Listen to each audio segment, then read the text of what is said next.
കാണൂ പരസ്യരഹിതമായ ഏറ്റവും പുതിയ എപ്പിസോഡുകൾ. ആ ഗുരുജി എന്ത് പറഞ്ഞാലും അത് നടക്കുമെന്ന് നമുക്ക് എല്ലാവർക്കും അറിയാം. വേഗം കല്യാണം നടത്തിയില്ലെങ്കിൽ അവളുടെ ജീവൻ എന്തോ വലിയ ആപത്ത് വരുമെന്ന് ഗുരുജി പറഞ്ഞല്ലോ. അതുകൊണ്ട് അധികം താമസിയാതെ ഭവാനിയുടെ കല്യാണം നമുക്ക് നടത്താം.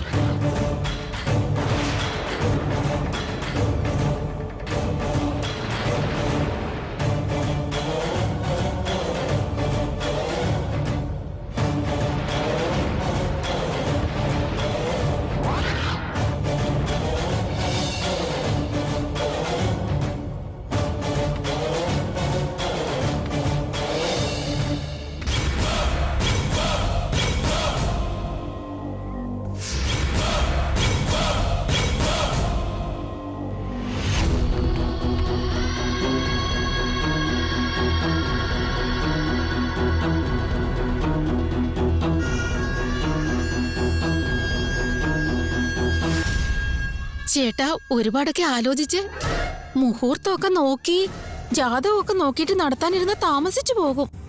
ഇതിനിടയില് അവൾക്ക് എന്തെങ്കിലും സംഭവിച്ചു പോയാ പിന്നെ അവളെ രക്ഷിക്കാൻ ഒരുപാട് കഷ്ടപ്പെടേണ്ടി വരും ചേട്ടാ.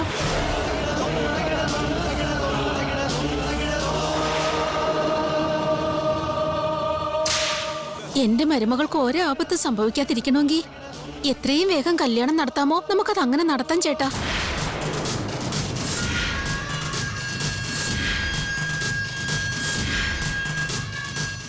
ആ ഗുരുജി അങ്ങനെ പറഞ്ഞ സ്ഥിതിക്ക് നമുക്ക് താമസിക്കാൻ പാടില്ല. ഒരുപാടൊന്നും ആലോചിക്കാനില്ല. ചേട്ടന്റെ മോളെ എന്റെ മകനെ കൊണ്ട് കല്യാണം കഴിപ്പിച്ചാ പോരെ.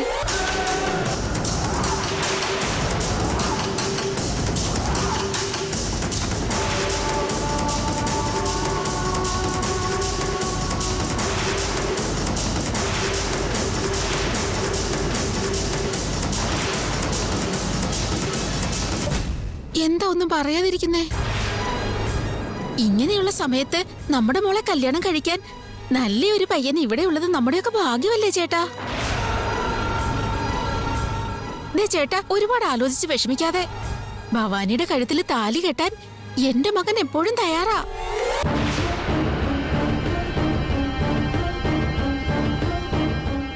ഇപ്പൊ അവളെ കെട്ടണോന്ന് പറഞ്ഞ അവന്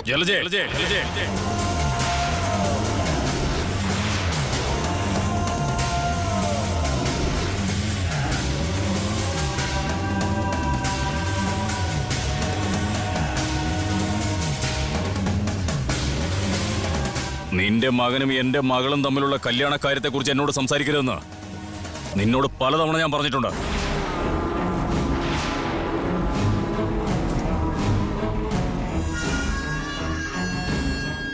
നമ്മുടെ മോളുടെ നല്ലതിന് വേണ്ടിയാ ചേട്ടാ എന്റെ മോനെ കൊണ്ട് അവളെ കെട്ടിക്കാൻ പറഞ്ഞത്. എന്റെ മകൾക്ക് വേണ്ടി എന്താ ചെയ്യേണ്ടതെന്ന് എനിക്ക് നന്നായിട്ടറിയാം. ഇനി ഒരിക്കൽ കൂടി ഇതുപോലെ സംസാരിച്ചാലുണ്ടല്ലോ. അതല്ല ചേട്ടാ ഞാൻ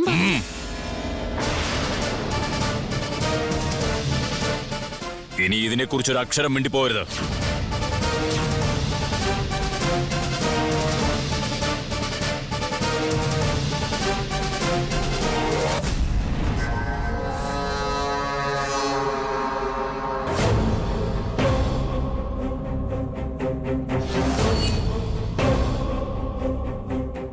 എന്താ അമ്മ ഇതൊന്നും കേട്ടിട്ട് മിണ്ടാതിരിക്കുന്നേ? ഈ കല്യാണം നടത്തിയാ നമ്മുടെ മോളെ നമ്മുടെ വീട്ടിൽ തന്നെ നമ്മുടെ മുമ്പിൽ ഇരിക്കുമെന്ന് നിങ്ങളുടെ മോനെ ഒന്ന് പറഞ്ഞു മനസ്സിലാക്ക്. എന്താ അമ്മ ഇങ്ങനെ പാവ പോലെ ഇരിക്കുന്നേ?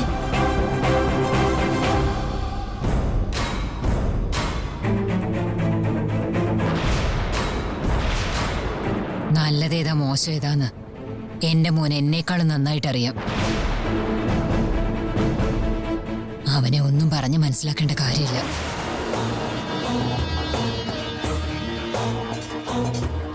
ഭവാനി വാ മോളെ.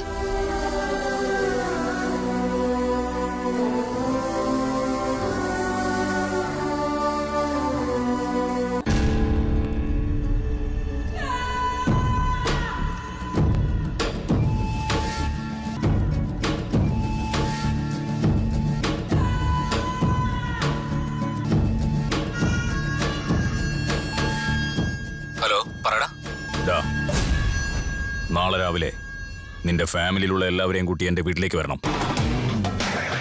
ഉറപ്പായിട്ടും വരാടാ. ശരിയടാ, ഞാൻ വയ്ക്കുന്നു. ഓക്കെ, ശരിടാ.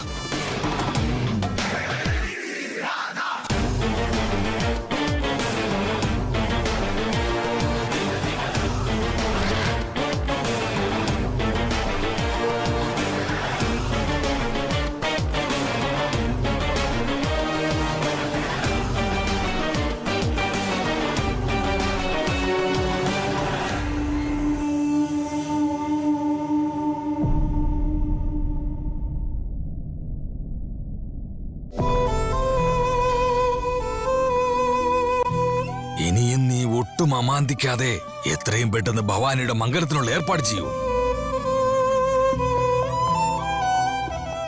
മംഗല്യം നീ നീട്ടി നീട്ടി വെക്കും തോറും മൃത്യുദോഷം കൂടുതൽ അടുത്തുകൊണ്ടേയിരിക്കും. ഓർമ്മയിലിരിക്കട്ടെ.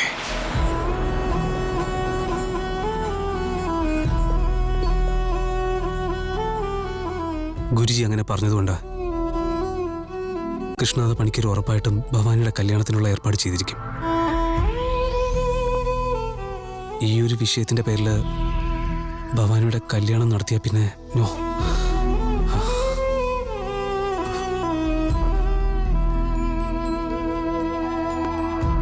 ഞാൻ സ്നേഹിച്ചെന്റെ ഭവാനിയെ വേറൊരുത്തും വന്ന് കല്യാണം കഴിച്ചോണ്ട് പോയാൽ അതെനിക്ക് സഹിക്കാനാവില്ല.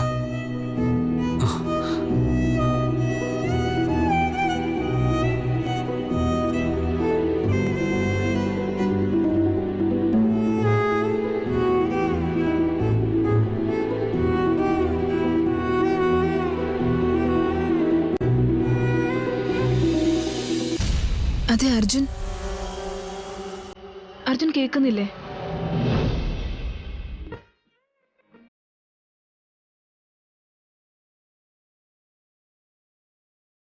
എന്താ മല്ലി? അർജുൻ എന്തോ വലിയ ആലോചനയിലാണെന്ന് തോന്നുന്നുണ്ടല്ലോ. എന്തിനെ പറ്റി ആലോചിച്ചുകൊണ്ടിരിക്കുന്നത്? ഏയ് ഒന്നുമില്ല. കണ്ണ് തന്നിരിക്കുന്നത് വെറും കാഴ്ചക്ക് മാത്രമല്ല, വാഗൊണ്ട് പറയാത്തത് കണ്ണിൽ നിന്ന് മനസ്സിലാക്കാൻ പറ്റും.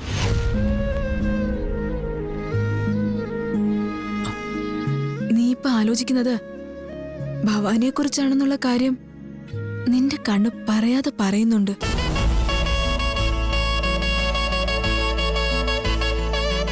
നീ ഇവിടെ വന്നത് തന്നെ അവൾക്ക് വേണ്ടിയിട്ടാണെന്നുള്ള കാര്യം എനിക്ക് നന്നായിട്ടറിയാം.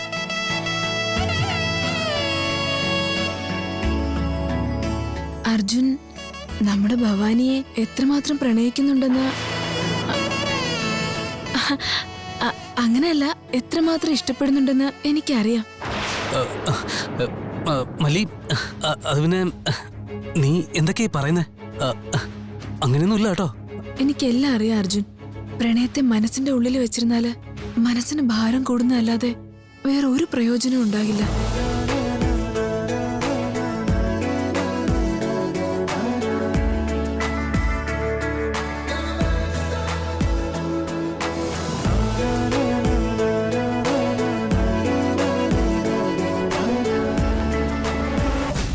വീട്ടിലുള്ളവര് ഭവാനിയുടെ കല്യാണക്കാര്യത്തെ പറ്റി സംസാരിക്കുവാണ്.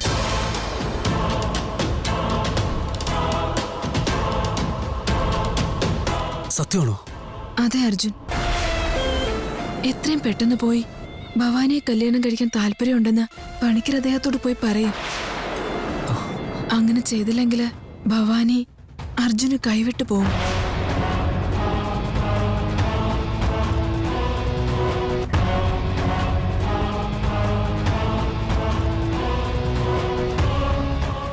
ഇനി അർജുൻ എന്താ ആലോചിച്ച് നിൽക്കുന്നത്?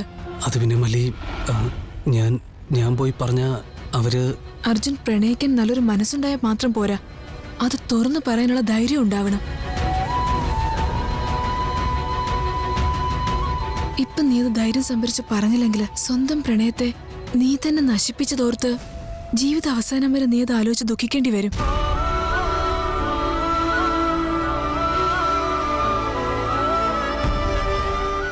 പറഞ്ഞാൽ എന്ത് സംഭവിക്കുമെന്ന് ഓർത്ത് ഒന്നും പറയാതെ നീ ഇവിടെ ഇങ്ങനെ നിന്നാ അതിനുശേഷം നീ പ്രേമിച്ച നിന്റെ പെണ്ണിന്റെ കല്യാണത്തിന് തോരണമൊക്കെ കെട്ടി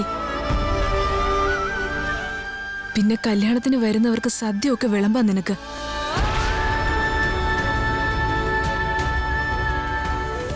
ഇനിയും താമസിച്ച നഷ്ടം നിനക്ക് മാത്രമാ. ഞാൻ പറയുന്നത് കേക്ക്. വേഗം പോയി ഭവാനിയുടെ അച്ഛനോട് കാര്യം പറയ. പോവാൻ. അല്ല മല്ലി, അത് ഇപ്പോഴോ? ആ, ഇനിയും താമസിച്ച എല്ലാം കൈവിട്ടു പോകുന്ന തോന്നുന്നത്. ഞാൻ എല്ലാത്തിനും കൂടെ ഉണ്ടാവും. വാ അർജുൻ.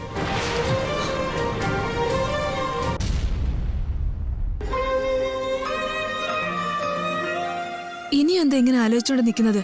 ധൈര്യം കാണിക്കാതിരുന്നാല് ജീവിതത്തിൽ ഒന്നും നേടാൻ കഴിയില്ല. വാ. ഞാനിപ്പോ വരേണ്ട കാര്യമുണ്ടോ? വന്നേ പറ്റൂ. വാ. ഹോ, ശരി, വാ.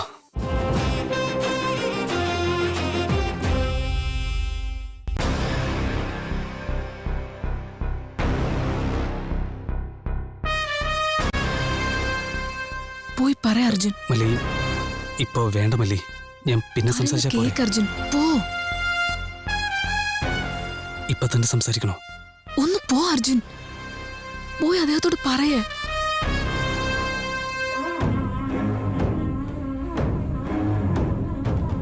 സത്യത്തിൽ എനിക്ക് നല്ല പേടിയുണ്ട്. അയ്യോ, ഇങ്ങനെ പേടിച്ചോണ്ട് നിന്നാ എങ്ങനെ അർജുൻ? സമയം കളയാതെ പോയി പറ അർജുൻ. പിന്നീട് ഞാൻ പറയാം മല്ലി. ആ,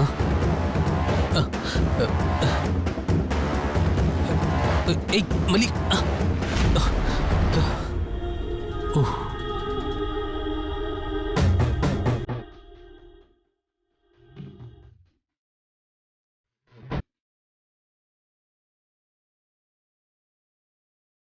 അച്ഛാ, ഒരു മിനിറ്റ്, ഞാൻ തിരിച്ച് നിന്നെ അങ്ങോട്ട് വിളിക്കാം. അതെ അർജുന് അച്ഛനോട് എന്ത് പറയാനുണ്ടെന്ന്.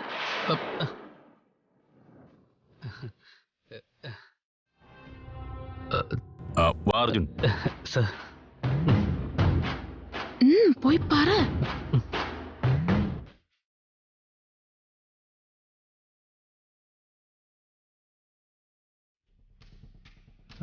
വാ അർജുൻ, ഇരിക്കെ. കുഴപ്പമില്ല സർ.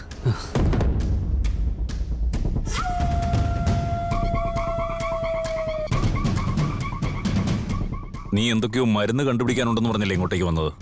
ഞാൻ വേറെന്തൊക്കെയോ കരുതി. ഇപ്പൊ നിനക്കറിയാവുന്ന ആയുർവേദ മരുന്നുകൾ വെച്ച് നീ എന്റെ മകളുടെ ജീവനാ രക്ഷിച്ചത്. നീ ചെയ്തു തന്ന ഈ സഹായത്തിന് നിനക്ക് എന്താണ് പകരം ചെയ്യേണ്ടതെന്ന് എനിക്കറിയില്ല. നീ എന്തു പറഞ്ഞാലും ഞാനത് ചെയ്യും. എന്ത് ചോദിച്ചാലും തരും. നിനക്കെന്താ വേണ്ടെന്ന് പറ മോനെ.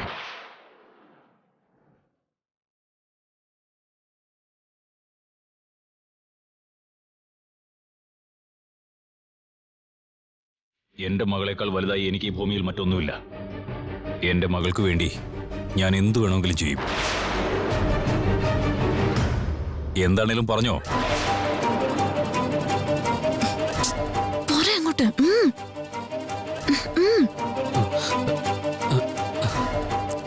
സർ, അത് പിന്നെ എന്താ പറയേണ്ടതെന്ന് ആലോചിക്കുവാണോ? അതോ ചോദിക്കുന്നതിൽ നാണക്കേട് വിചാരിക്കുന്നുണ്ടോ?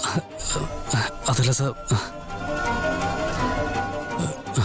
സർ, സാറിന്റെ മകൾക്ക് മൃത്യുദോഷമെന്ന് പറഞ്ഞില്ലേ? പെട്ടെന്ന് കല്യാണം നടത്തണമെന്നും പറഞ്ഞു.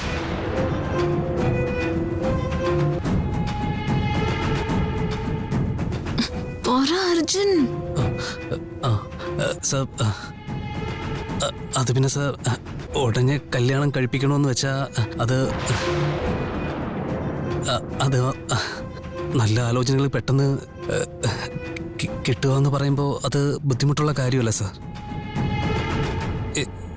എന്താ സാർ, ഞാൻ പറഞ്ഞത് ശരിയല്ലേ?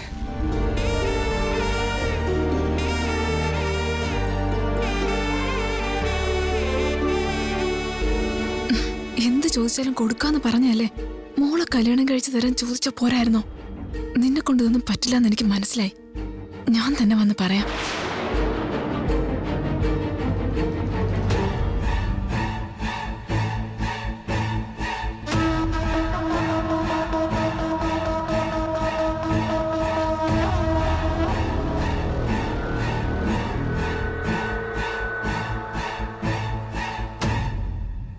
അച്ഛാ, അർജുൻ വന്ന് ഭവാനിയുടെ കല്യാണത്തെ പറ്റി അച്ഛനോട് എന്തോ പറയണമെന്ന് രാവിലെ എന്നോട് പറഞ്ഞിരുന്നു. അതിനെപ്പറ്റി പറയാനാ ഇപ്പൊ വന്നത്.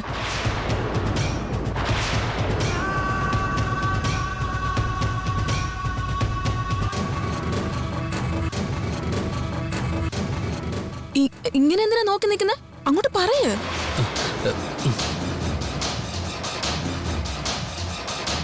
എന്താ അർജുൻ നിനക്ക് എന്നോട് പറയാനുള്ളത്? അതെ സർ, ഭവാനിയുടെ കല്യാണത്തെ പറ്റി.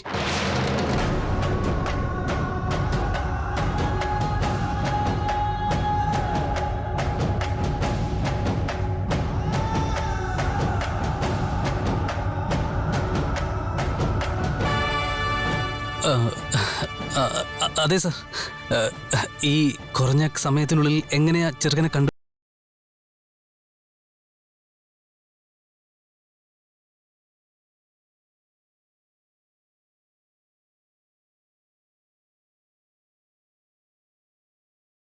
രാവിലെ ഗുരു പറഞ്ഞത് കേട്ടപ്പോ നിന്നെപ്പോലെ ഞാനും വെറുതെ ടെൻഷൻ അടിച്ചു. പക്ഷെ ഇപ്പൊ എനിക്ക് ആ ടെൻഷനില്ല.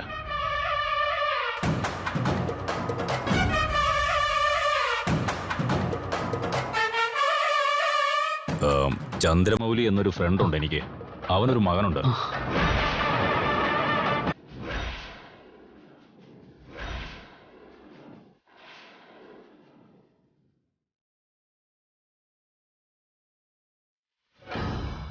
നമ്മുടെ സ്നേഹബന്ധങ്ങൾ എന്നും നിലനിൽക്കണമെന്ന് രാവിലെ ഞാൻ അവന് ഫോൺ ചെയ്ത് പറഞ്ഞപ്പോ അവൻ വളരെ സന്തോഷത്തോടെ സ്വീകരിക്കുകയും ചെയ്തു.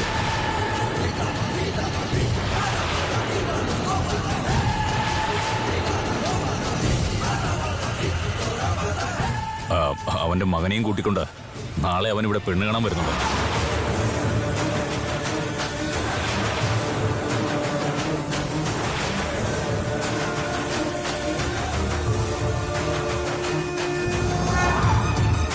നമ്മളെ അറിയാവുന്നതുകൊണ്ട് തന്നെ ഉടൻ തന്നെ മുഹൂർത്തം നോക്കണമെന്ന് പറഞ്ഞാൽ പോലും അവൻ സമ്മതിക്കും. പിന്നെ പെണ്ണ് കാണൽ ചടങ്ങ് മുതൽ കല്യാണം കഴിയുന്നത് വരെ നീ ഇവിടുത്തെ കാര്യങ്ങളെല്ലാം ശ്രദ്ധിക്കണം.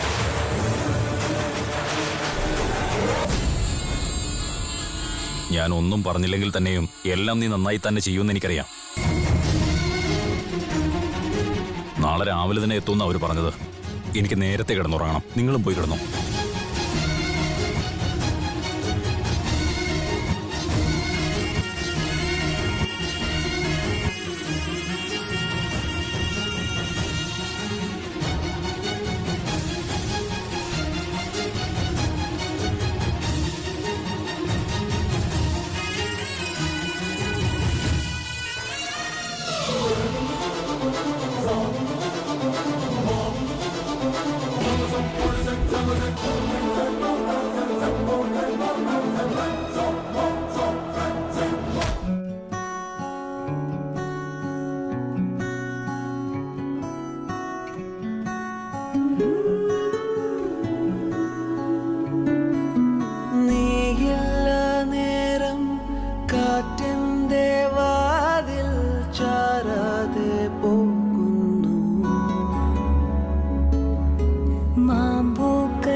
അച്ഛാ,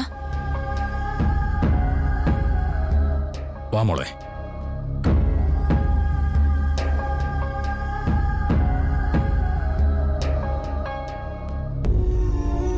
എന്താ മോളെ, നീ ഇനിയും ഉറങ്ങിയില്ലേ? എന്റെ അടുത്ത് ഒരു വാക്ക് പോലും ചോദിക്കാതെ എന്തിനാ ഇത്ര പെട്ടെന്ന് പെണ്ണ് കാണാൻ വരാൻ പറഞ്ഞത്? എന്റെ കല്യാണത്തിന് എന്റെ സമ്മതം ആവശ്യമില്ലെന്നാണോ? നിന്റെ സമ്മതത്തെക്കാളും നിന്റെ ഭാവിയാണ് എനിക്ക് പ്രധാനം ഭവാനി. ഇനി നിന്നെ സംരക്ഷിക്കുന്നതിന് വേണ്ടി നിന്റെ വിവാഹം നടത്തുക എന്നുള്ളതല്ലാതെ വേറെ മാർഗമില്ല മോളെ. ഇത് എന്റെ തീരുമാനമൊന്നും വിചാരിക്കാതെ ഒരച്ഛന്റെ മനോവേദനയാണെന്ന് മനസ്സിലാക്കും മോളെ.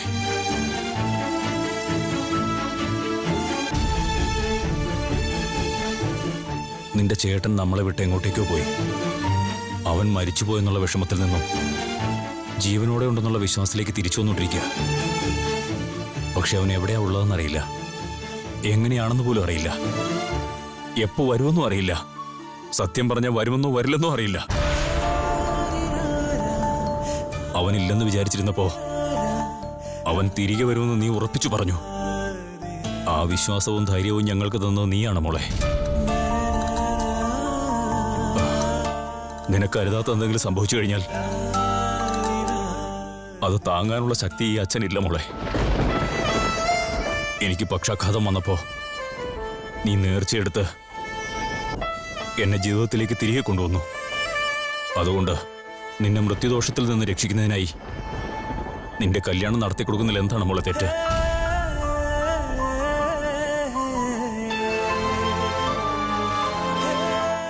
നിന്റെ അച്ഛനെ എന്ത് ചെയ്താലും അത് നിന്റെ നന്മയ്ക്ക് വേണ്ടിയായിരിക്കുമെന്ന് ആദ്യം നീ മനസ്സിലാക്കും മോളെ. ഓ മോളെ, പോയി കിടന്നുറങ്ങ.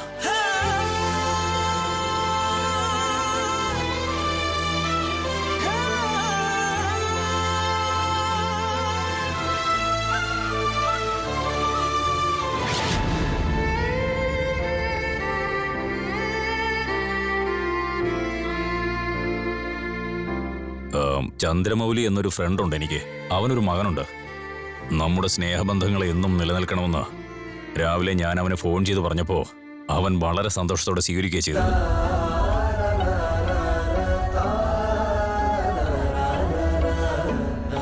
അവന്റെ മകനെയും കൂട്ടിക്കൊണ്ട് നാളെ അവൻ ഇവിടെ പെണ്ണ് കാണാൻ വരുന്നുണ്ട്.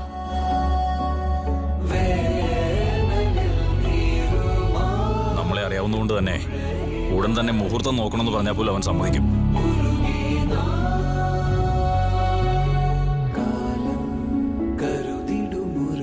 പിന്നെ പെണ്ണ് കാണൽ ചടങ്ങ് മുതൽ കല്യാണം കഴിയുന്നത് വരെ നീ ഇവിടുത്തെ കാര്യങ്ങളെല്ലാം ശ്രദ്ധിക്കണം.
ഭവാനി, ഇയാൾ പറഞ്ഞോ? എനിക്ക് മൃത്യുദോഷമുണ്ടെന്നുള്ള കാര്യം എന്റെ മുത്തശ്ശി എന്നോട് പറഞ്ഞിട്ടുണ്ട്.